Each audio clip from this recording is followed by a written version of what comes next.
It's K-Drama Fanatics here and welcome back to my channel.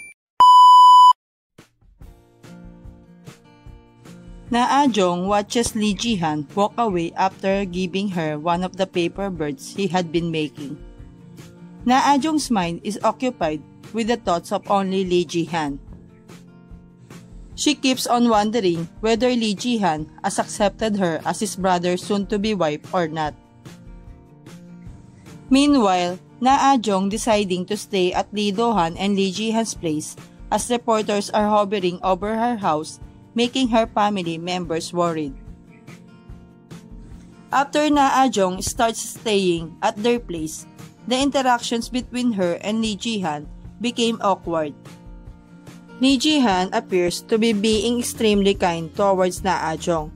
Additionally, he is constantly calling her sister-in-law and taking care of all the chores for her. Na Ah-jong experiences growing sense of unease, and it is quite clear that Na Ah-jong's expression that she does not like it. Following this, Na Ah-jong starts second-guess her decision to enter contract marriage with Lee Do-han. She confronts Lee Ji-han whether he is genuinely fine with her and his brother Lee Do-han wedding or not. But Lee Ji-han responds her by saying yes. Meanwhile, Lee Do-han takes Na Ah-jong to buy her wedding gown. Na Ah-jong tries on several outfits, but her lack of interest is evident.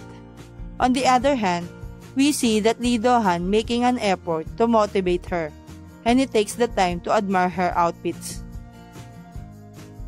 But Lee Do-han suddenly vanishes without a trace.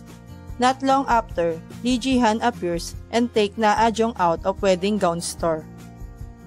Continuing to the next episodes, it begins with Lee Ji-han conversing with his brother ex-lover, telling him the secret that Lee Do-han tried to protect. Back to the moment where Lee Ji-han running outside with Na Ah-jong.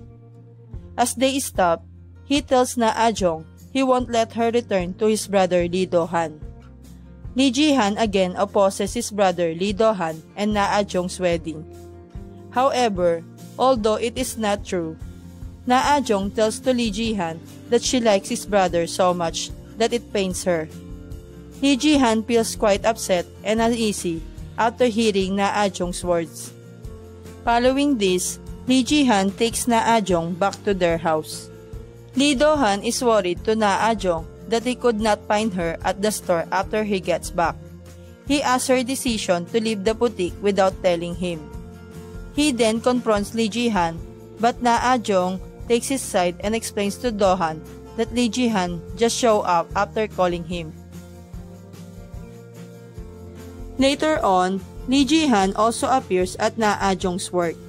She has been shooting for a vital supporting role in a new project. She does an excellent job at her shooting, which impresses Lee Ji-han a lot. However, Lee Ji-han's presence at work makes Na Ah-jong anxious. Thus, she asks him to stop interfering in her life and let her be at peace with her decision to marry his brother Lee Do-han. Thereafter, Lee Ji-han confronting Lee Do-han about his feeling for Na Ah-jong and his decision to marry her. It leads to fight between the two. Soon after the fight, Lee Do-han realizes his brother knows his secret. After getting exhausted from the fight, Lee Ji-han sees Na Ah-jong near her house at night. When Na Ah-jong comes to see him, Lee Ji-han tells Na Ah-jong that he likes her. Lee Ji-han goes on to confess all his romantic feelings to her. After hearing Lee Ji-han's confession, Na Ah-jong feels uneasy and more anxious, and she leaves from there.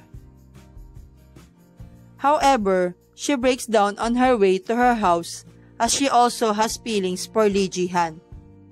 At the end of the episode, Na Ah-jong calls Lee Ji-han from behind while he is walking down the street. She then lashes out at him emotionally while shedding tears for putting her in a tough situation. Na Ah-jong then confesses her feelings to Lee Ji-han and kisses him. Then, in an intense moment, Lee Ji-han comes closer to Na Ah-jong and the two share a passionate kiss.